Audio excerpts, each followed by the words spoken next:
चीन की एक पुरानी घटना है। ये कहानी बहुत प्रसिद्ध हुई। पुराने चीन में एक व्यक्ति रहता था जो संन्यास को जाना चाहता था, बस खो जाना चाहता था। एक दिन वह अपने गुरु के पास गया।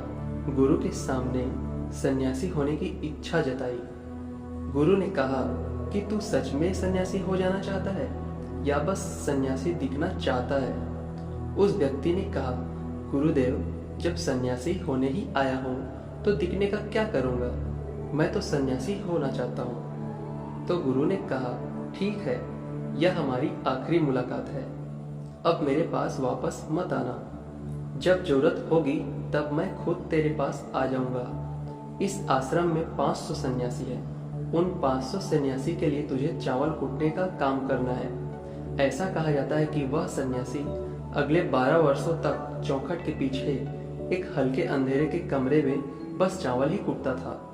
500 सन्यासी थे उस आश्रम में। वो सबके लिए चावल कूटता था। सुबह से उठता और चावल कूटता रहता, रात थक जाता तो सो जाता। 12 वर्ष बीत गए, वह वापस कभी सन्यासी के पास नहीं गया। उसने भरोसा कर लिया कि जब गुरु ने कह ही दिया है कि जरूरत पड़ने पर वह खुद आ जाएंगे, तो बात ही खत्म हो गई। शुरुआत में उसके मन में कई तरह के विचार चलते रहते, लेकिन जब पूरे दिन सिर्फ चावल ही कूटना है तो विचार करके भी क्या फायदा। धीरे धीरे उसके मन से वो विचार भी विदा होने लगे। वह बस सुबह होने से रात होने तक बस चावल ही कूटता रहता। जब गुरु ने कह ही दिया था कि तुझे बस चावल ही कूटना है, तो बस सारे प्रश्न यही खत्म। गुरु ने कहा है तो सही ही कहा होगा। 12 वर्षों तक चावल कूटते कूटते उसके मन में विचार आने ही बंद हो गए। मन एकदम शांत और खाली हो गया। ना कोई विचार, ना कोई उलझन, ना कोई अड़चन, सीधा सा काम। सुबह उठता, चावल कूटता रहता, रात होती तो सो जाता। पिछले 12 वर्षों से यही उसकी दिनचर्या बन चुकी थी। विचार मुक्त होकर वह बस अपना काम करता रहता।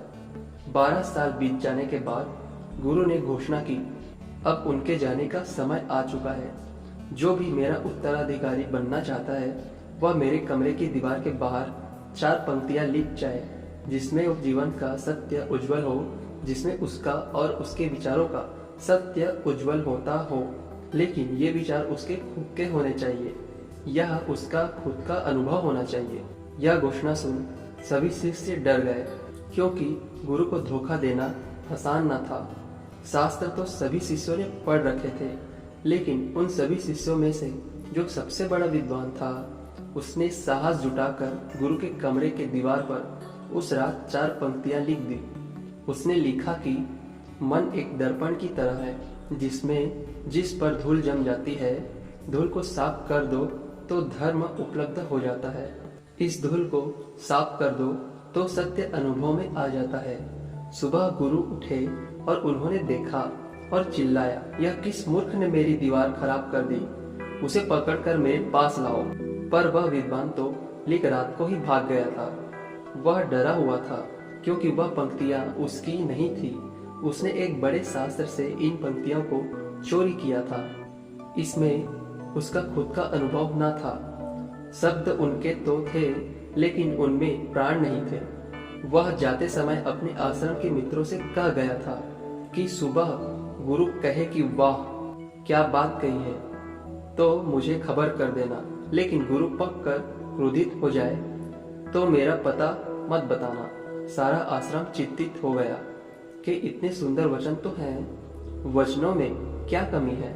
मन दर्पण की तरह ही तो है, जिसमें शब्दों की, विचारों की, अनुभवों की धूल जम जाती है। बस इतनी ही तो बात है। साफ कर दो दर्पण को तो सत्य का प्रतिबिंब फिर से बन जाता है। लोगों ने कहा, उस सन्यासी ने बात तो बिल्कुल ठीक ही लिखी है। साफ कर दो दर्पण को तो सत्य का प्रतिबिंब फिर से बन जाता है। लोगों ने कहा, उस सन्यासी ने बात तो बिल्कुल ठीक ही लिखी है, लेकिन गुरु जरा जरूरत से ज्यादा ही कठोर है। लेकिन अब देखते हैं कि इससे ऊंची बात गुरु कहाँ से लेकर आएंगे। ऐसी ही बातें पूरे आश्रम में चल रही थी। पूरा आश्रम गर्म था।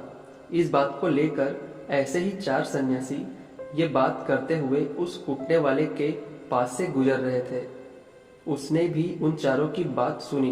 उनकी बात सुनकर वह हंसने लगा। उनमें से एक ने कहा, तुम हंस रहे हो, बात क्या है? उसने कहा, गुरु ठीक ही तो कह रहे हैं। किस नासमझ ने यह लिखा? यह सुनकर चारों सन्यासी चौंक गए और बोले, तू पिछले 12 वर्षों से चावल ही कूट रहा है और हम शास्त्रों पर सर पटक पटक कर मर गए, तो अब तू बताएगा कि क्या सही है और क्या गलत? उनमें से एक ने कहा, तो क्या तू लिख सकता है इससे भी बेहतर कोई वचन? उसने कहा, पिछले 12 वर्षों से चावल कूटते कूटते मैं लिखना तो भूल गया हूँ, लेकिन बोल सकता हूँ अगर कोई लिख दे तो। लेकिन एक बात याद रहे, उत्तराधिकारी बनने की मेरी कोई इच्छा नहीं है। अगर इसे लिखने की वजह से मुझे उत्तराधिकारी बनना पड़े तो मैंने कान पकड़े, मुझे लिखवाना ही नहीं। फिर उन चारों ने कहा, अरे तू बोल, हम लिख देते हैं। उसने लिखवाया। कहा, लिख दो जाकर। कैसा दर्पण, कैसी धूल, ना कोई दर्पण ना कोई धूल। जो इसे जान लेता है धर्म को उपलब्ध हो जाता है, सत्य को उपलब्ध हो जाता है। आधी रात को गुरु उस चावल कूटने वाले के पास आए और कहा, अब तू यहाँ से भाग जा, नहीं तो ये 500 तुझे मार डालेंगे। ये मेरा चोगा ले। तू मेरा उत्तराधिकारी बनना चाहे या ना चाहे, इससे मुझे कोई फर्क नहीं पड़ता। तू मेरा उत्तराधिकारी है, मैंने तुझे अपना उत्तराधिकारी मान लिया। लेकिन अब तू इस आश्रम से भाग जा, क्योंकि ये तुझे जीने ना देंगे। ये सब बर्दाश्त नहीं कर पाएंगे कि एक चावल कूटने वाला सत्य को उपलब्ध हो गया, आत्मज्ञान को उपलब्ध हो गया और ये शास्त्रों पर सर पीटते रह गए। इसलिए तू यहाँ से चला जा। यह कहानी यही समाप्त होती है। एक बार गौतम बुद्ध ने अपने शिष्यों से कहा था कि जिस दिन तुम्हारे दिमाग में विचार उठने बंद हो जाएंगे, उस दिन तुम सत्य का अनुभव करोगे, तुम खुद को और इस ब्रह्मांड को समझ पाओगे। और यही बुद्धत्व प्राप्ति का पहला कदम है। मन के विचारों को शांत करने का एक तरीका जो बौद्ध ग्रंथों में बताया गया है, वह है खुद के विचारों पर ध्यान देना।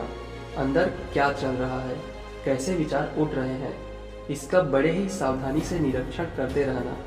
पर इसका मतलब ये नहीं है कि हम अपने विचारों को दबाना और उन्हें रोकना शुरू कर दें।